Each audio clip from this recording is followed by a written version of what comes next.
Howdy, soldiers. It's July, which means it's about 1,001 degrees inside my apartment, and I've just accepted that I'm gonna have frizzy hair and a sweaty forehead for the entirety of this video. You can barely see the dress I'm wearing. Okay, like, look how cute this is. All right, I spent so much money at Aritzia that they gave me a free coffee. That's how much this dress was. And the fact that you can only see the straps is a crime. Also, I did get a bit of a sunburn last week, so if you see any discoloration, no you don't. We're 6 months into 2025 and baby, it's time for the annual mid-year book freakout tag. As an elder Gen Z, I grew up in the time of booktube doing tag after tag after tag, and many of those have faded into obscurity, but somehow the mid-year book freakout tag has stuck around. 14 spicy questions for 14 spicy books. And I don't mean spicy books like smut, I mean spicy because, like, I have some opinions. I've had too little sleep and too much caffeine tonight, so let's freaking go. Nope, I need a fun little beverage. You know, I really thought I was going to be able to make it through, well, at least one video without getting myself a little treat, but I don't have any willpower.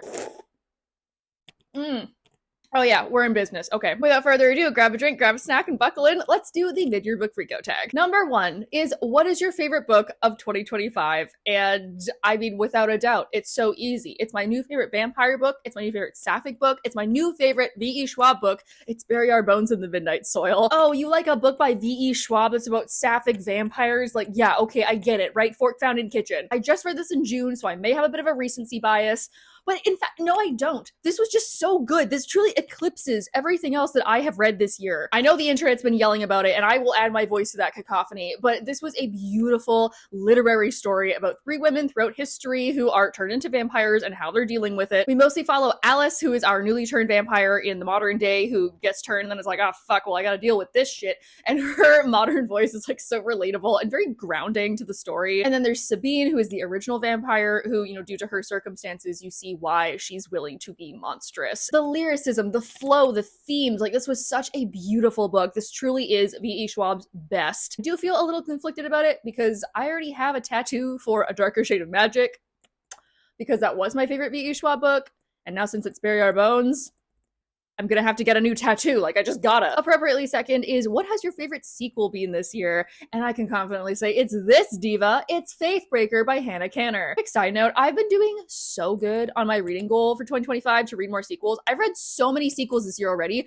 The fact that I had multiple to pick from was like, I don't even know who I am anymore. Faithbreaker is a third of the Fallen Gods series, and it's just such a wonderful last book. I mean, wonderful, and like, it was horrific, and like, so many people die. This series in general about god wars and faith and belief that has a queer normative world and huge cast of diverse characters. It's just so well written and well paced. We get the final battle. We get all these really high emotional seeds. We get this beautiful found family finally coming together. Love and sacrifice and loyalty and war. And it was just so emotional. I cried over this. I love how everyone's stories ended, especially the ones that weren't perfect. Now, having finished the series, I can't wait to see what Hannah Kanner writes next. Speaking of sequels, number 3 is, what is a book that has just come out that you are excited to read next? And that is Red Tempest Brother by H.M. Log. I literally just got this today. Third and final of the Winter Sea trilogy, which is high fantasy, pirate, wind witches, weather magic, sea creature, other dimension magic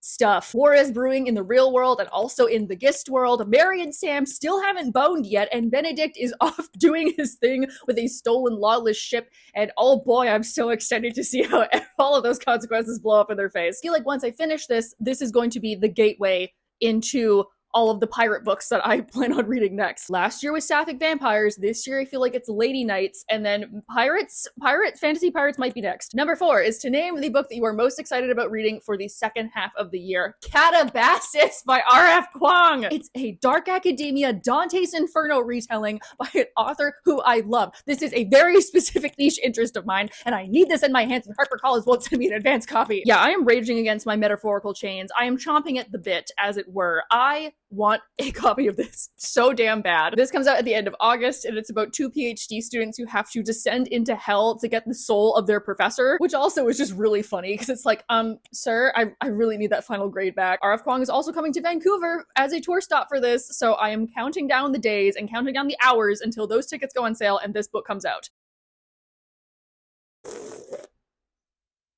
Okay, what's next? Number 5 is your biggest disappointment. For this choice, this isn't a book that I hated. Like, I thought it actually had a lot of merit to it. I really love parts of it.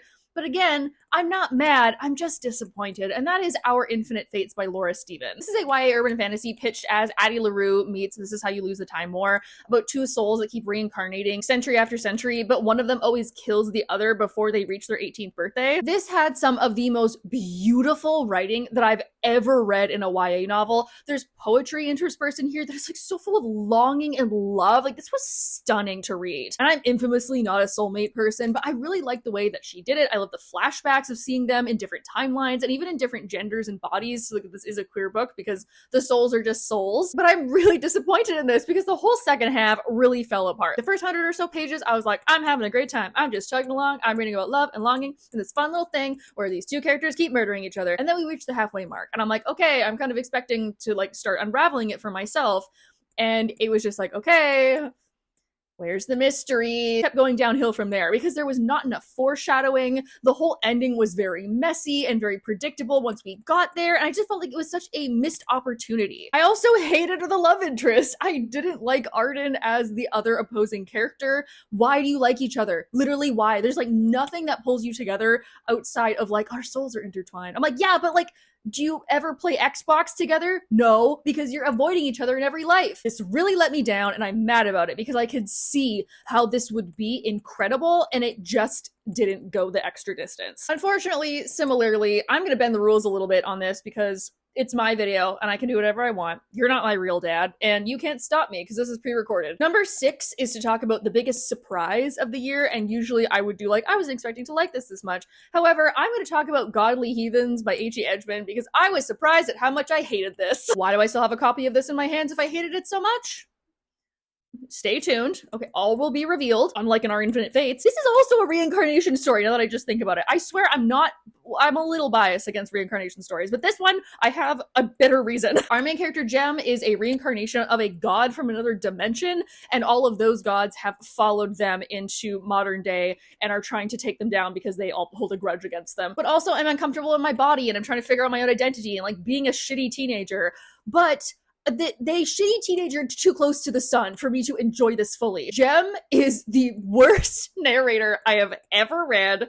They're so annoying. I get that it's supposed to be this self-destructive, angry, sloppy, messy teenager who's making bad decisions. I like YA books. There are a couple other YA books in here that I think do that angsty teenager, messy consequences thing really well, and this was just not one of them. The reason I'm holding on to it is because it's so unlike anything I've ever read, and I feel like this would be really good to keep around for book blogging purposes, but I am not a fan and I will not be reading the sequel. Wow, I feel like the temperature in here just went up another 2 degrees for me ranting about that. Number 7 is to talk about your favorite new author, and I do feel a little bit bad about this because especially last year and now this year too, I've been reading a lot of new books by authors I already know, and like one of my goals for 2025, besides reading a bunch of sequels, was to read more new to me authors.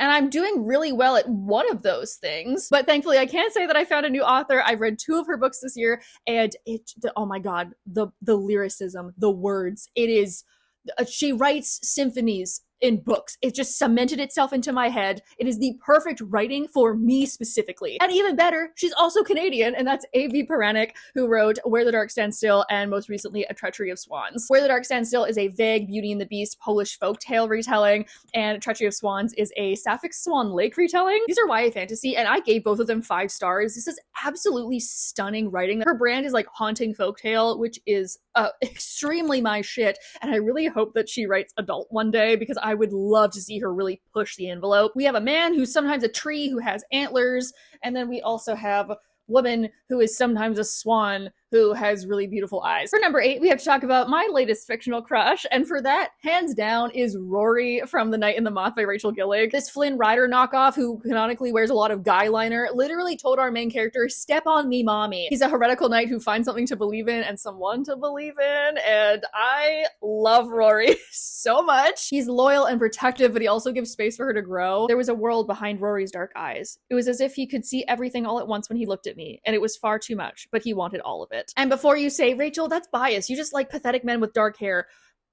valid. However, will your significant other heat up wax and specially mold it to your body personally so you can get this specialty armor made that will protect you against corrupted dark heathenistic gods?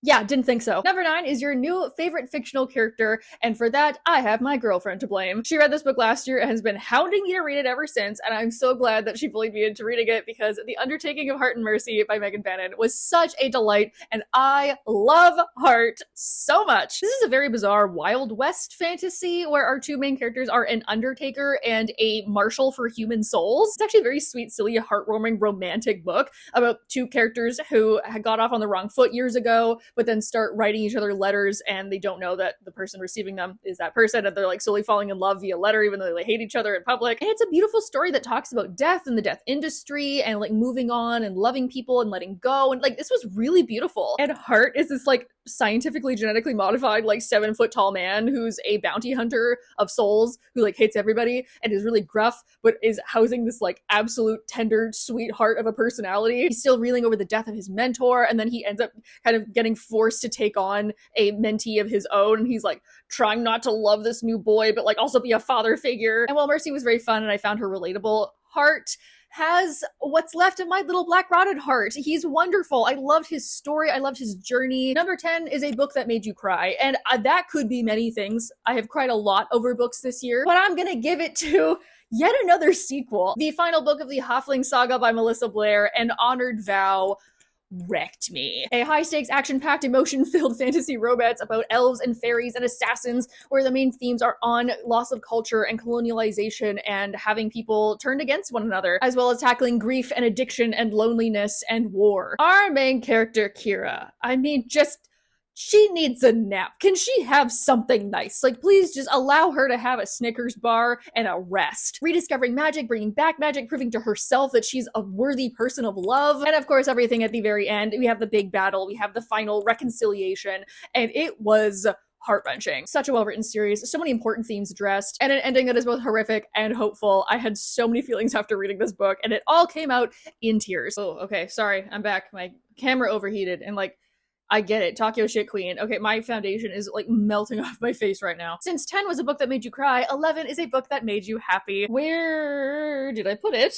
There it is. It's To You at the Altar by Rebecca Thorne. Another sequel. Oh my god. Okay, well, this is third in the Tomes and Tea series, and this was the wedding episode. Raina and Kianth are getting married, but they're also using their wedding as like a ruse to get the queen out of court and into their town where they can like stage a coup against the kingdom. There's baby dragons, there's pirates, there's Kianth's parents coming to town. This was a very fun story that really did focus on family and like reconciling with people. Rebecca Thorne always does a good job of balancing the sweet, heartfelt moments with these silly, goofy ones that like parallel each other really well. I also agree. I would like a baby dragon and a wedding sword at my own personal nuptials, and I know I can get at least one of those. This is a book that made me very happy. I love silly, goofy, cozy fantasy, and this really did give me so many good feelings.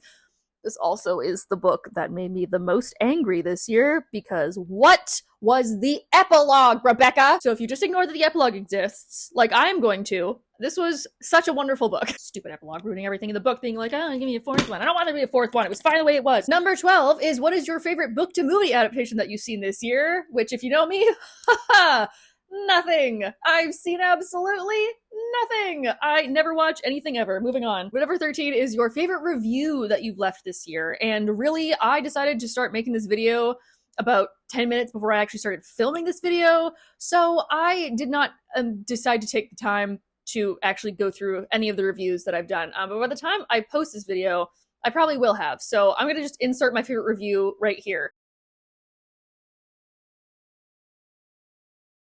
Thanks, editing Rachel. And last but not least, number 14 is what is the most beautiful book that you have bought in 2025? Now, I would say The Night and the Moth, because like, hello, Gorgina. However, I have already used this in a question. Look at those goddamn end pages. I'm such a basic bitch bisexual. You give me a sword and a moth motif and I'm freaking there. And I do think some of the most beautiful books I've gotten this year have been sent to me. And if we're playing by the rules, I know I've already broken the rules, but now I've decided that the rules make sense and should be kept in place. I'm gonna say The Devils by Joe Abercrombie. And I know you're looking at this being like, that is boring as fuck. And I agree, but just wait. Sometimes it's what's on the inside that counts. I'm just gonna give you a minute. I mean, Hi.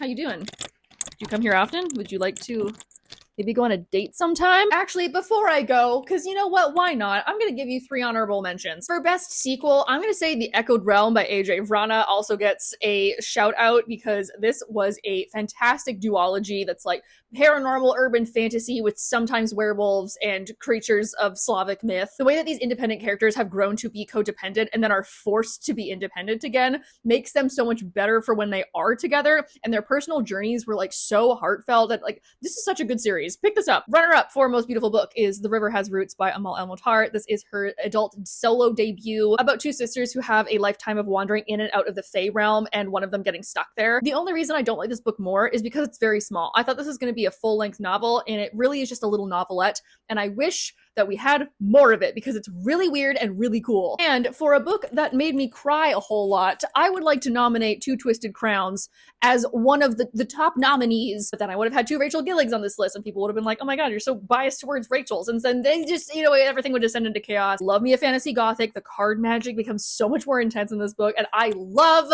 Elm with all of my heart and soul. He's the best character. Gloomy yet alluring, and the way that these characters fight was so engrossing. Okay, so now that is that on that. Thank you all for joining me this evening. Please leave down below your thoughts and opinions, and I will leave the questions in my description box in case that you also want to film it or you want to leave me your own suggestions. 2025 has been a pretty good reading year overall, but I haven't had a lot of standouts, and I'm also really behind on my Goodreads goal.